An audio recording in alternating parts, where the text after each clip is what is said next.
माँ गंगा की उत्पत्ति की कहानी बहुत रोचक और प्रेरणादायी है।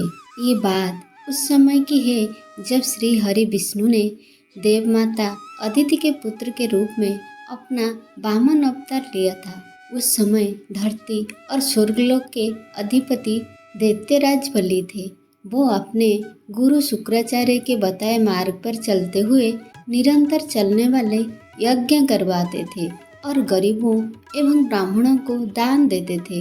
उन्हें अपने दानवीर होने का अहंकार था। उनके राज्यकाल में देवताओं के लिए बुरा समय चल रहा था। उनके राज्य में असुरों को उनकी सुरक्षा प्रदान थी, जिससे आम जनता को कष्ट भी भोगने पड़ रहे थे। तब प्रभु ने इस समस्या को हल करने हेतु वामन अवतार लिया। बालक ब्राह्मण रूपी वामन देव दैत्यराज बलि के यज्ञ स्थान पर पहुँचे। जब बलि की नज़र उन पर पड़ी तो बलि ने उनसे उनकी इच्छा पूछी। ये सुनते ही वामन देव ने कहा, राजन, आपकी बहुत प्रशंसा सुनी है। आप दानवीर हैं। मुझे केवल उतनी भूमि चाहिए जितनी भूमि मेरे 3 कदम में नप जाए। ये सुन सभी लोग वामन देव पर हंसने लगे। महाराज बलि भी अहंकार में आकर हंस पड़े। फिर हाथ जोड़कर वामन देव से और भी कुछ मांगने का आग्रह किया, परंतु वामन देव 3 पग भूमि पर अड़े रहे। ब्राह्मण बालक से महाराज बलि ने कहा, दान के लिए आश्वस्त करें, मैं पीछे नहीं हटूंगा। आखिर मैं दानवीर जो हूँ, ऐसा तो आपने भी कहा है भगवान। मैं आपको आपकी नापी हुई 3 पग भूमि दान करने का संकल्प लेता हूँ। जैसे ही राजा ने संकल्प लिया, वैसे ही वामन देव ने विराट रूप धरा। लोग भयभीत होकर इधर उधर भागने लगे। वामन देव ने एक पग में धरती और दूसरे पग में आकाश को नाप दिया और फिर तीसरे पग के लिए अपने पैर उठाए और बलि की ओर देखा।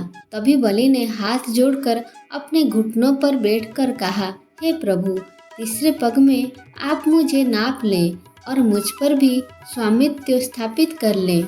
ये रहा मेरा मस्तक, आपकी सेवा में। आप मेरे मस्तक पर पग धरें। जब प्रभु आकाश को नाप रहे थे, तभी उनके पैर का अंगूठा ब्रह्मांड में टकराया और वहीं से दिव्य जल बहने लगा, जिससे प्रभु श्री हरि के चरण कमल धुले। वो दिव्य जल की धारा जैसे ही प्रभु के चरण धोकर नीचे की ओर गिरा, तभी ब्रह्मा जी ने उस जल की धारा को अपने कमंडल में धारण कर लिया और यही जलधारा ब्रह्मा जी की पुत्री गंगा कहलाई। ये जलधारा श्री हरि विष्णु के पैर यानी पद से टकराकर निकली, इसलिए देवी गंगा को विष्णुपदी भी कहते हैं। महाराज भागीरथ की तपस्या से प्रसन्न होकर देवी गंगा के पिता भगवान ब्रह्मा जी ने उन्हें धरती पे अवतरित होने की आज्ञा दी, किंतु देवी गंगा की जलधारा के वेग को सहने की क्षमता धरती में नहीं थी। इसलिए कैलाशपति प्रभु शिव ने उन्हें अपने जटाओं में धारण किया और इसीलिए देवादिदेव महादेव को गंगाधर भी कहते हैं। महाराज भागीरथी की तपस्या से प्रसन्न होकर उन्होंने अपनी एक जटा खोल देवी गंगा को धरती पर आने दिया। माता गंगा ने धरती पर आकर भागीरथी के पूर्वजों को मुक्ति दी और माता गंगा की सकारात्मक ऊर्जा से पूर्ण अमृत तुल्य जलधारा मनुष्यों के लिए कल्याणमयी सिद्ध हुई। माता गंगा को देव नदी भी कहते हैं। उम्मीद है कि आपको माँ गंगा की उत्पत्ति की कहानी सुनने में आनंद आया होगा। ऐसे ही पौराणिक कहानियाँ सुनने के लिए हमारे आंजनेय भक्ति चैनल को सब्सक्राइब करें। जय श्री राम।